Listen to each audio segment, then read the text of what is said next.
नमस्कार, खबर दोपहर बुलेटिन में आप सभी का स्वागत है। मैं हूं आपके साथ निशा शर्मा। ये कोटा से खबर की शुरुआत करते हैं। राजस्थान सरकार के ऊर्जा मंत्री हीरालाल नागर इन दिनों विकास रथ के साथ अपने क्षेत्र के गांव में जन जन तक पहुंच रहे। जी हां, शनिवार को दिगौद क्षेत्र के दौरे के दौरान मंत्री नागर का अंदाज काफी सक्रिय नजर आया। वे देर रात तक गाँव का दौरा करते रहे, जहाँ ग्रामीणों ने फूल मालाओं और ढोल नगाड़ों के साथ उनका भावभीना स्वागत किया। मंत्री नागर ने दौरे के दौरान नवनिर्मित चंद्रावाला एनीकट का आकस्मिक निरीक्षण किया। उन्होंने एनीकट की भराव क्षमता और निर्माण कार्य की गुणवत्ता को भी बारीकी से देखा। अधिकारियों को निर्देश देते हुए उन्होंने कहा कि विकास कार्यों में गुणवत्ता से कोई भी समझौता नहीं किया जाएगा और ये भी सुनिश्चित किया जाए कि एनीकट का लाभ क्षेत्र के किसानों को पूरी क्षमता के साथ मिले। वहीं दौरे के दौरान कोटसुआ पंचायत में ग्रामीणों ने ऊर्जा मंत्री के सामने रास्ते और पुलिया को लेकर भी अपनी पीड़ा व्यक्त की। ग्रामीणों ने बताया कि मंडावरी वितरिका पर बनी पुलिया अत्यंत ही जीर्ण शीर्ण अवस्था में है, जिससे आवागमन में काफी बाधा आती है और दुर्घटना का भी जो खतरा है वो बना रहता है। शिकायत मिलते ही मंत्री नागर तुरंत मौके पर पहुंचे और स्थिति का उन्होंने जायजा लिया। उन्होंने तत्काल संबंधित एक्सीएन को मौके से ही फोन कर वस्तु स्थिति से अवगत कराया और अगले ही 3 दिन के भीतर पुलिया की मरम्मत का रास्ता सुचारू करने के भी कड़े निर्देश दिए। कोटा से कामिंदु जोशी की रिपोर्ट आपको दिखा रहे हैं।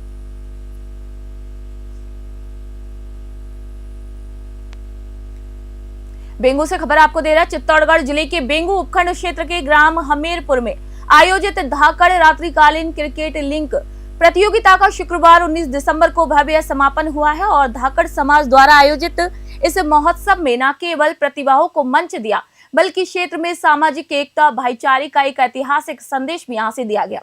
प्रतियोगिता का बहुप्रतीक्षित फाइनल मुकाबला टीम यूसीबी उमर और धाकड़ खेड़ी के बीच खेला गया। दोनों ही टीमों के बीच जबरदस्त भिड़ंत भी देखने को मिली, लेकिन आखिरकार कप्तान बबलू धाकड़ के नेतृत्व में टीम यूसीबी उमर ने शानदार खेल का प्रदर्शन करते हुए ऐतिहासिक खिताब अपने नाम कर लिया। विजेता और उपविजेता टीमों को भव्य ट्रॉफी और नगद पुरस्कारों से सम्मानित किया गया। वहीं लगभग 19 दिनों तक चले इस खेल आयोजन में राजस्थान और मध्य प्रदेश की कुल 36 नामी टीमों ने हिस्सा लिया। प्रतियोगिता में भीलवाड़ा, चित्तौड़गढ़ और मध्य प्रदेश के विभिन्न क्षेत्रों से आए खिलाड़ियों ने अपने हुनर का यहाँ पर प्रदर्शन किया। रात्रिकालीन दूधिया रोशनी में हुए इन मैचों को लेकर खेल प्रेमियों में काफी उत्साह भी देखा गया। बेंगू से मदन मीणा की रिपोर्ट आप देख रहे हैं।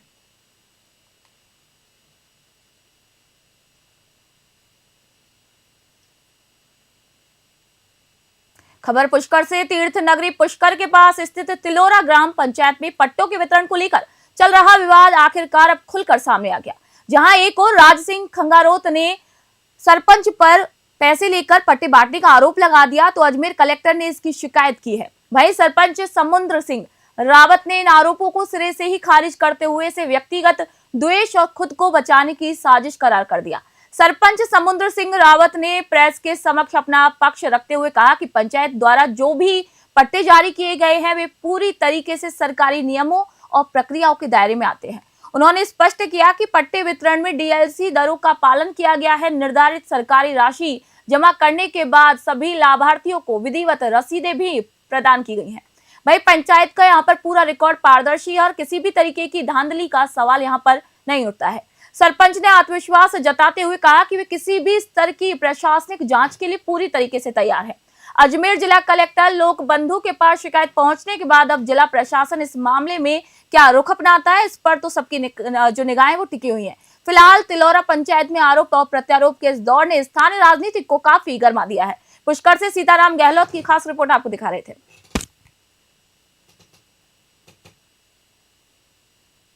मैं सरपंच समुद्र सिंह ग्राम पंचायत तिलोरा निवेदन करता हूँ कि जो हमारे पूर्व सरपंच प्रकाश कंवर का पति राज सिंह है, उन्होंने मेरे खिलाफ कलेक्ट्री में कुछ लोगों को ले जा करके भड़का करके उनको किया कि समुद्र सिंह जी ब्लेम लगा रहे, मेरे पट्टे पे पैसे लिए, दूसरी बार खाली के पट्टे दे रहा है और नाजायज़ पट्टे काट रहा हूँ। जबकि मैं 3-4 बार सरपंच रह गया, मैं नियमानुसार ही काम किया मैंने और आज भी नियमानुसार करता हूँ और मैंने किसी तरह के कोई खाली पट्टे नहीं दिए गए।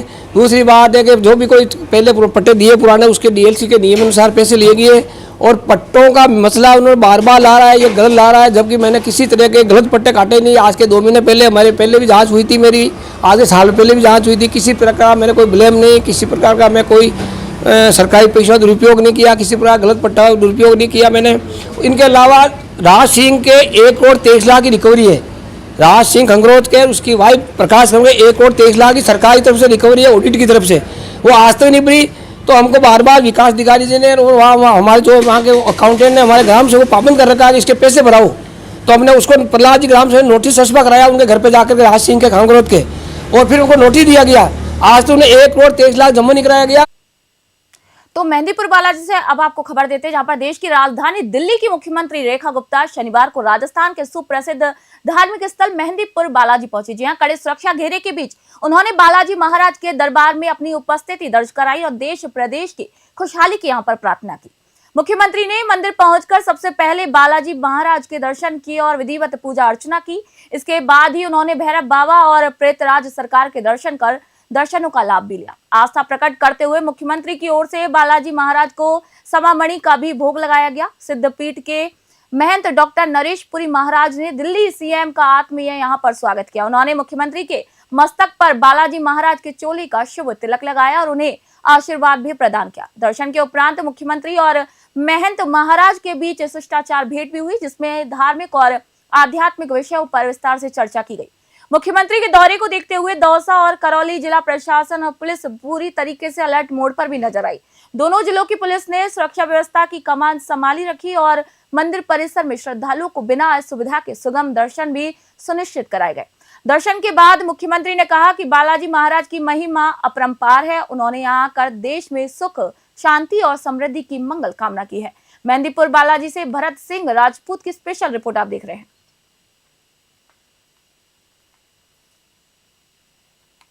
अब आपको खबर करौली से देते हैं। करौली के क्रिकेट प्रेमियों के लिए बड़ी खुशखबरी है। शहर के खेल संकुल मैदान पर करौली प्रीमियर लीग सीजन 3 का आगाज 24 दिसंबर से होने जा रहा है। आयोजन समिति ने प्रेस वार्ता कर टूर्नामेंट के शेड्यूल और खिलाड़ियों के ऑक्शन यानी बोली की एक विस्तृत जानकारी भी पेश की है। संयोजक राजेश सारस्वत ने बताया कि टूर्नामेंट का शुभारंभ 24 दिसंबर को उद्घाटन मैच के साथ होगा। 25 से 31 दिसंबर तक प्रतिदिन 2-2 मैच खेले जाएंगे। 31 दिसंबर को टूर्नामेंट का फाइनल मैच यानी कि महामुकाबला आयोजित होगा। विजेता टीम को 2 लाख रुपए और उप विजेता टीम को 1 लाख रुपए का नगद पुरस्कार यहां पर दिया जाएगा। साथ ही man of the series, best cricketer और विकेट कीपर के लिए भी विशेष नगद इनाम रखे गए हैं। टूर्नामेंट के प्रचार प्रसार और खेल भावना को बढ़ावा देने के लिए 22 दिसंबर को नागड़खाने दरवाजे से शहर के प्रमुख मार्गों से होते हुए एक भव्य रैली निकाली जाएगी। आयोजन के दौरान विधायक दर्शन सिंह गुर्जर, पुलिस अधीक्षक लोकेश सोनवाल सहित कई लोग यहां पर मौजूद रहने वाले हैं। प्रेस वार्ता के दौरान जिला क्रिकेट संघ के कोषाध्यक्ष और संयोजक राजेश सारस्वत, हाजी रुखसार, बबलू शुक्ला सहित कमेटी के अन्य सदस्य भी मौजूद रहेंगे। उन्होंने दावा किया कि दर्शकों को इस बार चौको छक्कों की बरसात और अंतर्राष्ट्रीय स्तर जैसा रोमांच यहां पर देखने को मिलेगा। करौली से राधा रमन सारस्वत की रिपोर्ट आप देख रहे हैं। प्रीमियर लीग करौली का एक ऐतिहासिक और बहुत बड़ा क्रिकेट टूर्नामेंट है। ये 24 दिसंबर से और 31 दिसंबर तक इसका आयोजन किया जाएगा। इसमें 5 टीमें भाग ले रही हैं और इसमें इनामी राशि का हमने प्रावधान रखा है, जिससे विजेता को 2 लाख रुपए, उप विजेता को 1 लाख रुपए, मैन ऑफ द सीरीज को 71,000 रुपये और best batsman, best bowler, best wicket keeper, इनके लिए 21,000 रुपये का प्रावधान रखा गया। ट्रॉफी का अनावरण भी किया जाएगा, ड्रेसेस का भी किया जाएगा, क्या कुछ कार्यक्रम रहेगा? जी हाँ, 22 तारीख को हम ट्रॉफी और ड्रेसेस का अनावरण करेंगे और उसी दिन इसकी रैली निकाली जाएगी शहर के अंदर। समय क्या रहेगा? समय रहेगा इसका 12 बजे बाद, 12 बजे से। प्रीमियर लीग करौली का एक ऐतिहासिक और बहुत बड़ा क्रिकेट टूर्नामेंट है। ये 24 दिसंबर से और 31 दिसंबर तक। पदमपुर से खबर आपको दे रहे हैं। चिकित्सा के क्षेत्र में आज पदमपुर में एक ऐतिहासिक पहल देखने को मिली। सेवा टुगेदर कनाडा के सौजन्य से विश्वकर्मा गुरुद्वारा भवन में एक विशाल निःशुल्क चिकित्सा शिविर का आयोजन किया गया, जिसमें वर्ल्ड कैंसर केयर की 35 अनुभवी जो डॉक्टर है उनकी टीम अत्याधुनिक मशीनों और साजो सामान के साथ यहां पर पहुंची है। शिविर की सबसे खास बात यह रही कि यहां पर अंतर्राष्ट्रीय स्तर की तकनीक का इस्तेमाल किया गया। डॉक्टरों ने इंग्लैंड की आधुनिक तकनीक द्वारा मरीजों की आंखों की जांच की। इसके साथ ही कैंसर जैसी घातक और महंगी बीमारी की जांच और परामर्श भी पूरी तरीके से निःशुल्क यहाँ पर प्रदान किए गए।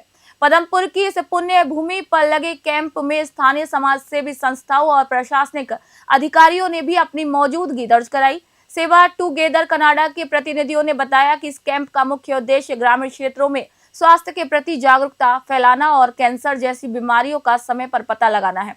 जैसे ही इस शिविर की शुरुआत हुई, पदमपुर और आसपास के ग्रामीण इलाकों से बड़ी संख्या में लोग यहां पर गुरुद्वारा भवन पहुंचे हैं। सुबह से ही पंजीकरण काउंटर पर लंबी कतारें भी देखी गई।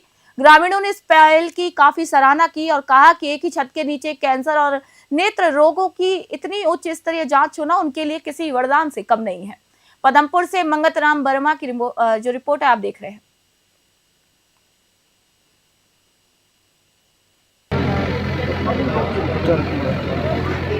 तहसीलदार भी हैं सर, जो ये कैंप का आज आयोजन हुआ है तो इसके बारे में आप क्या कहना चाहेंगे? ये पूरे पदमपुर ही नहीं, पूरा जिला के मेरे विचार में बाहर के लोग भी आए हैं। इसका लाभ इन सभी को मिलेगा। ये बहुत बड़ा कैंप यहाँ पे ऑर्गेनाइज किया है।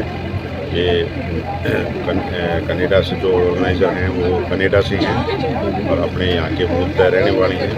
उन्होंने बहुत बड़ा कैंप लगाया है जिसमें बहुत काफ़ी पब्लिक भी आई हुई है। इनको भी मैं बहुत बहुत धन्यवाद देता हूँ और पब्लिक यहाँ की जनता भी इनको सहयोग कर रही है। यहाँ के जो समाज सेवी व्यक्ति हैं वो भी इनका सहयोग कर रही हैं। बहुत बड़ा प्रोग्राम इन्होंने किया है, इसके लिए बहुत बहुत इनको धन्यवाद। और ये कनाडा से पधार के इतना बड़ा ये काम कर रहे हैं, इनको भी बहुत बहुत धन्यवाद। ये इसी तरह से हमेशा प्रोग्रेस करते रहे, ये हमारी शुभकामनाएं। आप क्या कहना चाहेंगे? जो कैंसर की जो जांच करने की देखिए, सेवा जो है सोसाइटी है, सेवा टुगेदर है सहयोग के साथ कैंसर की यहाँ पहुँची हुई है। और मैं धन्यवाद करना चाहता हूँ उनके प्रयास के। पूरे 3 कैंप पूरे राजस्थान में लगाए जा रहे हैं। आज दूसरा कैंप है हमारा। कल भी हमने 1500 लोगों को चेक किया। आज भी अब तक अप्रॉक्सीमेटली 1500 लोग पहुँचे हुए हैं। 5 गाड़ियाँ पहुँची हुई हैं हमारी। अलग अलग तरह की टेस्टिंग है, जैसे स्तन कैंसर की जांच के लिए मैमोग्राफी टेस्टिंग है, बच्चेदानी की जांच के लिए टेस्टिंग है, प्रोस्टेट कैंसर की जांच के लिए टेस्टिंग है, मुंह और गले की जांच के लिए टेस्टिंग है, हड्डियों की जांच के लिए टेस्टिंग है, आंखों की जांच की जा रही है, चश्मे दी जा रहे हैं, डायबिटिक चेक हो रहा है, बीपी चेक हो रहा है, जनरल दवाइयाँ दी जा रही हैं, लेक्चर दे रहे हैं, अवेयर कर रहे हैं, लिटरेचर बांट रही है। सारा कुछ एक कैंसर की रोकथाम के लिए किया जा रहा है, क्योंकि कैंसर जो है ना, ये अक्सर लेट पता चलता है। कैंसर का इंडिया में तब पता चलता है जब पूरी बॉडी में फैल जाता है। और वर्ल्ड कैंसर केयर क्या करती है, सेवा टुगेदर के साथ मिलकर हम लोग घर घर जाके लोगों को बताते हैं कि कैसे कैंसर बनता है, कैसे बढ़ता है। अजमेर से खबर आपको दे रहे हैं। महर्षि दयानंद सरस्वती विश्वविद्यालय, उसमें शिक्षा और उपलब्धि का उत्सव 25 दिसंबर को आयोजित होने जा रहा है। विश्वविद्यालय का 13वां दीक्षांत समारोह परिसर के सत्यार्थ सभागार में बेहद ही गरिमामय वातावरण में संपन्न होगा, जिसकी तैयारियां अंतिम चरण में है। राजस्थान के राज्यपाल और विश्वविद्यालय के कुलाधिपति हरिभाऊ बागड़े समारोह की अध्यक्षता करने वाले हैं। राजस्थान विधानसभा के अध्यक्ष वासुदेव देवनानी मुख्य वक्ता के रूप में विद्यार्थियों को यहां पर संबोधित करेंगे। राजस्थान सरकार के कैबिनेट मंत्री सुरेश सिंह रावत भी विशेष अतिथि के तौर पर इस गौरवपूर्ण क्षण का हिस्सा बनेंगे। दीक्षांत समारोह में विश्वविद्यालय के स्नातक, स्नातकोत्तर और शोध के स्तर के उन हजारों विद्यार्थियों का सपना साकार होगा जो अपनी उपाधि का इंतजार कर रहे हैं। अपनी कक्षाओं और विषयों में सर्वाधिक अंक प्राप्त करने वाले मेधावी छात्र छात्राओं को राज्यपाल के हाथों स्वर्ण पदक से नवाजा जाएगा। समारोह के सफल आयोजन के लिए विश्वविद्यालय प्रशासन पूरी तरीके से मुस्तैद भी नजर है। अजमेर से सीताराम गहलोत की रिपोर्ट आप देख रहे हैं।